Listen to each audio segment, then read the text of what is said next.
Aldaketa klimatikoa dela eta beroaldiak ugaritzen ari dira eta hori ezek eragiten dituzte gure latitudeetako herrialde modernoetan hildako gehien. Gainera, beroak beste arrisku garrantzitsu batzuk ere ekartzen ditu, esaterako lehorteak eta basosuteak.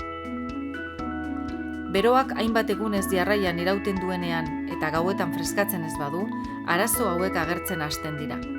Lo falta eta gorputzeko estresa.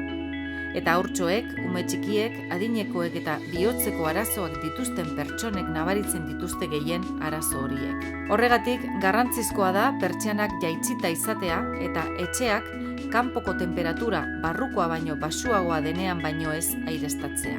Eguneko temperatura maksimoak ez ezik, temperatura minimoak ere kontuan hartu behar dira, baita beroak zenbat egun irauten dituen ere.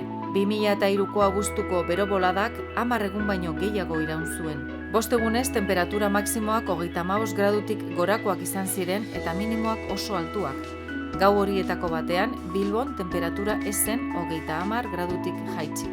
Horrelako egoeretan gomendatzen da ugari edatea, janari arinak jatea, bero handieneko orduetan ez ateratzen saiatzea eta haurtxoak, adinekoak eta bihotzeko arazoak dituztenak bereziki zaintzea.